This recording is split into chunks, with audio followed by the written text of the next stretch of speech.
AP liquor scam లో రోజు రోజుకి ఒక్కొక్కటి బయటపడుతూనే ఉన్నాయి. అయితే సిట్ ఏదైతే సోదాలు నిర్వహిస్తున్నాయో ఇప్పుడు అదే క్రమంలో కొన్ని కోట్లు కూడా బయటకు వస్తూ ఉన్నాయి. సో ఇప్పుడు మళ్ళీ కొత్తగా న్యూస్ ఏమొచ్చింది అనే వార్తలు అయితే తెలుసుకుందాం. దీని గురించి అయితే మాట్లాడేందుకు ప్రస్తుతం మనతో పాటు సీనియర్ జర్నలిస్ట్ జయదేవ్ గారు ఉన్నారు. నమస్తే అండి. నమస్తే Prashant. Sir, AP liquor scam లో రోజు ఏదో ఒకటి బయటపడుతూనే ఉంది. ఇప్పుడు రీసెంట్ గా మళ్ళీ సోదాలు నిర్వహించిన క్రమంలో కొన్ని బయటపడ్డాయని చెప్పేసి అయితే వింటూ ఉన్నాం. అసలు ఏం జరిగింది?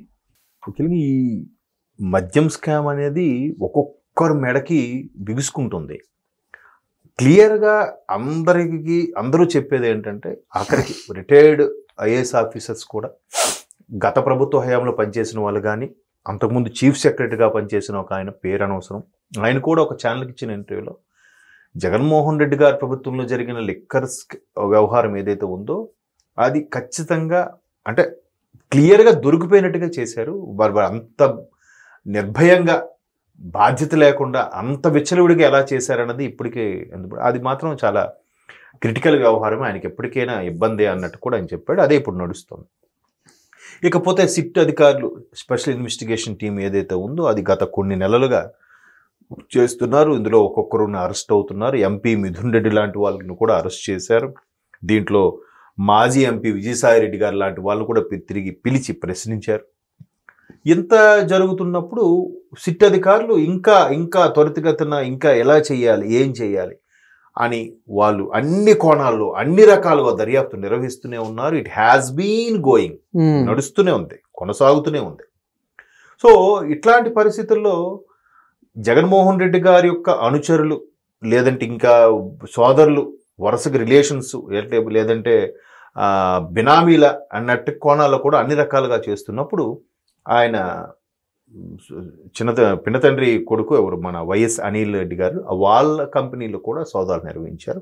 ఇక్కడ హైదరాబాద్లో కూడా ఏదది లింగంపల్లె అక్కడ కూడా నిర్వహించారు. తర్వాత శంషాబాద్ ఎయిర్పోర్ట్ దగ్గర ఏదో ఎంక్వైరీ చేస్తే ఒక 11 బాక్సుల్లో నోట్ల కట్టలు దొరికాయి. అలా కాకుండా అనిల్ గారికి సంబంధించిన హైదరాబాదు, చెన్నైలో సుమారుగా ఒక 8 కంపెనీలు ఉన్నాయంటే, ఏదో షిలో ఇన్ఫ్రా అని, ఆ ఫారెస్ట్ ప్రైవేట్ లిమిటెడ్, ఏవో రకరకాల కంపెనీస్ ఉన్నాయి వాళ్ళకి. సో ఆ ఇన్ఫ్రాస్ట్రక్చర్కి సంబంధించినవి, వాటిలో కూడా సోదాలు నిర్వహించారు. వీళ్ళన్నిటికి కూడా వాళ్ళు పరిశీలిస్తే తెలిసింది, అర్థమైంది ఏమిటంటే, ఏవైతే సోకాల్డ్ కంపెనీలు ఎస్టాబ్లిష్ అయ్యాయో, సోకాల్డ్ కంపెనీలు డెవలప్ అయ్యాయో, వీళ్ళు ఎంతగా దానికి అంటే పెట్టుబడులకి మించి లాభాలు రావడము, ఇవన్నీ ఎట్లా సాధ్యము ఏంటి అని ఆరా తీస్తే, ఆడిటర్స్ని కూడా పట్టుకుంటే వాళ్ళ దగ్గర అర్థం ఏంటంటే 2019 నుంచి 24 మధ్యలోనే ఈ కంపెనీలన్నీ కూడా ఎస్టాబ్లిష్ అయ్యాయి.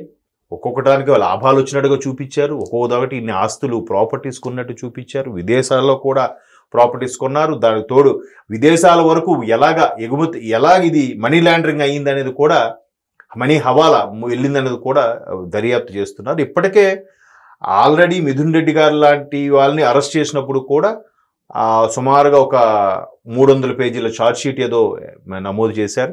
దాంతోపాటు 268 మంది సాక్షుల్ని విచారించిన తర్వాత, అంటే దీంతో ప్రత్యక్షంగా పరోక్షంగా సంబంధం ఉన్న వాళ్ళందరినీ కూడా, రాజకేశ్వర రెడ్డి మొదలుకొని నిన్న మొన్నటి వరకు మిథున్ రెడ్డి గారు, ఇప్పుడు వైఎస్ అనిల్ రెడ్డి గారు, వీళ్ళందరికీ కూడా, ఇంకా సునీల్ రెడ్డి గారు ఎవరో ఉన్నారంట వైజాగ్లో, వాళ్ళకి సంబంధించిన కంపెనీలు మొత్తం మీద అన్నిటికీ లాగుతుంటే, ఇదన్నిటికీ మూల కారకం ఎవరు? Big boss. ఎవరా బిగ్ బాస్ అనే దాని మీద కొత్తగా అవుతున్నాయి. మరోవైపు రీసెంట్గా 1 వీక్ బ్యాక్ ఎప్పుడో వీళ్ళు ఇదేంటది ఈడీ కూడా మరలా దీని కేసును అప్పచెప్పబోతున్నారని కూడా టాక్ వచ్చింది. ఆల్రెడీ ఈడీకి సంబంధించి గతంలో కాంగ్రెస్ హయాంలోనే జగన్మోహన్ రెడ్డి గారు కొన్ని నెలల పాటు జైల్లో ఉన్నారు. తర్వాత బయటకు వచ్చారు. అప్పుడు కూడా ఈడీ, ఎన్ఫోర్స్మెంట్ డైరెక్టరేట్ ఏదైతే ఉందో 38,000 కోట్ల ఆస్తులను జప్తు చేసినట్టు కూడా కథలుగా చూసాం. అయినప్పటికీ ఎంత జరిగిన తర్వాత కూడా ఆయన మరలా ప్రజల్లోకి వెళ్ళాడు. నన్ను గెలిపించండి, ఒక్క అవకాశం ఇవ్వండి, తండ్రి లేని బిడ్డను, అది ఇది అని చెప్పాడు. సర్లే, ప్రజలు ఒక ఛాన్స్ ఇచ్చిన తర్వాతైనా అరే మనం ఎంత వెనకేసుకున్నాం, ఇప్పటికైనా సేవ చేద్దామని కూడా వెళ్ళొచ్చు కదా. అలా లేకుండా మరలా ఇటువైపు ఎందుకు వచ్చారనేదే $1 మిలియన్ ప్రశ్న. ఇప్పుడు చాలా మందికి కూడా అరే ఆయనకి చాలా ఆస్తులు ఉన్నాయి, 1000 కోట్లు ఉన్నాయి, ఇంకా ఎందుకు ఆయన ఎట్లాగా దీనివైపు మొగ్గు చూపుతున్నారు? లేకపోతే ఆయన మొగ్గు చూపుతున్నాడా? ఆయన తాలూకు అనుచరులు మొగ్గు చూపుతున్నారా? లేకపోతే ఆయనకు సంబంధించిన వ్యక్తులు ఆయనకు తెలియకుండా ఇవన్నీ చేశారా ఆయన ప్రమేయం ఏం లేదా అనేది ఎవరికి అంతు చెక్కని వ్యవహారం. మరోవైపు బిగ్ బాస్ అరెస్ట్ ఇవ్వాలా రేపా ఈయన మీద అరెస్ట్ చేస్తారు, అరెస్ట్ జరుగుతుంది అన్నట్టు కూడా మాట్లాడుకుంటున్నారు. కానీ దాని మీద ఎక్కడా సిట్ అధికారులు కానీ ఇంతవరకు ఎక్కడ దాని మీద ప్రస్తావన తీసుకురావట్లేదు. మీడియా సమక్షంగా బులెటిన్ ఏదో రిలీజ్ చేయాలి కానీ అది కూడా రిలీజ్ చేయట్లేదు. మొత్తం అంటే ఇది ఏమిటి, దీని అసలు ఆ బిగ్ బాస్ వెనుక ఎవరున్నారు, ఎందుకు ఆయన పేరు వ్యవహారాలు తెర మీదకి రావట్లేదు?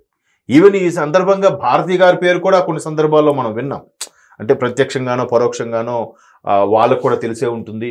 విజయసాయి రెడ్డి గారి ఇంట్లోనే, ఇక్కడ విజయవాడలో కానీ ఇక్కడ హైదరాబాద్లో కానీ ఆయన ఇంట్లో ఆయన సమక్షంలోనే మంత్రాలు జరిగితే ఆయనకి తెలియకపోవడం ఏంటి అని కూడా రకరకాల వార్తలు వచ్చాయి.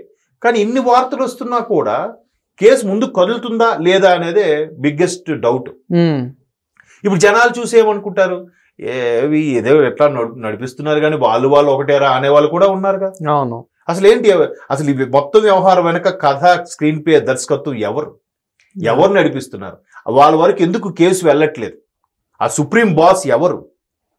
అంతే కదా. సో జైలుకి వెళ్తున్నారు, బెయిల్ మీద బయటకు వస్తున్నారు తప్ప అంటే రెగ్యులర్ గా ఉండట్లేదు. ఇంకొకటి ఏంటంటే అందరు ఫోకస్ ఇలాంటి చిన్న చితకా కాదు, డైరెక్ట్ జగన్మోహన్ రెడ్డి గారు అరెస్ట్ అవుతారా కారా ఈ లిక్కర్ స్కామ్ లో, అంతే. అందరికి ఉన్న డౌట్ అంటే అదే అంటున్నాను. ఎందుకంటే ఇప్పుడు ఈవెన్ జగన్మోహన్ రెడ్డి గారు అంత ఘోరంగా ఓడిపోవడానికి కారణంలో కూడా లిక్కర్ది కూడా ఒక రీజనే. మేజర్ పాయింట్స్ లో లిక్కర్ది ఒక రీజన్. అలాంటి జగన్మోహన్ రెడ్డి గారు ఎందుకు అసలు పదవి కోసం పరితపించి ఇబ్బందులు పడి వచ్చిన ఆయన, కాంగ్రెస్తో విభేదించి బయటకు వచ్చి కొత్తగా పార్టీ పెట్టుకొని ఇంత హైడ్రామా ప్లే చేసిన ఆయన మరలా అటువైపు వెళ్ళడం ఏంటి? అంటే అక్కడ జనాలే వెరిపప్పులయ్యారా? ఎవరైతే 19లో గెలిపించారో వాళ్ళందరూ ఈ ఫూలిష్ అయ్యారా?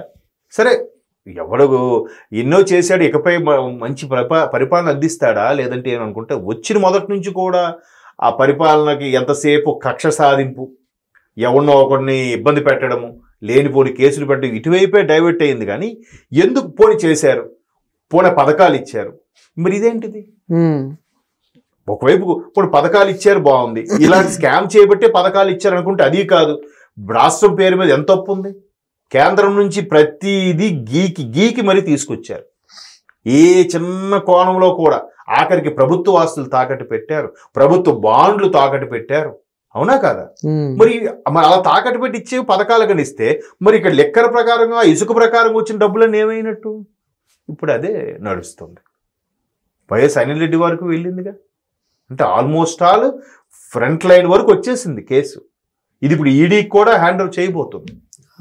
ఏంటిది? మరోవైపు ఆయన 13 ఏళ్ళుగా బెయిల్ మీద బయటనే ఉన్నాడు, ఈలో ముఖ్యమంత్రి కూడా అయిపోయాడు. ఇది ఎంత సామాన్యుడికి ఎలా ఉంటుంది? అంటే చట్టాలు న్యాయాలు సామాన్యుడికేనా, మిడిల్ క్లాస్ వాడికేనా, ఒక వర్గం వాళ్ళకి ఇవి వర్తించవా? ఇవి కేవలం పేపర్లో రాయడానికి, న్యూస్లో చెప్పడానికేనా ఈ రాజ్యాంగము చట్టాలు ఇవన్నీ కూడా అనేలాగా సామాన్యులు ప్రజలు మాట్లాడుకుంటున్నారు. ఎక్కడికక్కడ పార్కుల్లోనూ వాటిలో బయట మనం వాకింగ్ గట్రా వెళ్ళి చూస్తున్నప్పుడు వాళ్ళు డిస్కస్ చేసుకుంటున్నారు, ఉంటారా ఉండదురా. మీరు అన్నట్టు అరెస్ట్ అయినా మరలా సత్ప్రవర్తనం లేదంటే బెయిలో పూచీకత్తో ఒక 5 లక్షల పూచీకత్తుతో బయటకు రావడం, స్వేచ్ఛగా తిరుగుతున్నాడు. తిరిగి ఏమంటున్నాడు, నేను అరెస్ట్ అయ్యండి, ఏదో స్వతంత్ర సమరయోధుడు బ్రిటిష్ వాళ్ళ హయాంలో అరెస్ట్ అయ్యాడు ఫీల్ అయిపోయి, మీరే చూడండి నన్ను అరెస్ట్ చేశారు, నన్ను ఇబ్బంది పెట్టారు, న్యాయమే గెలుస్తుంది అన్నట్టు మాట్లాడు.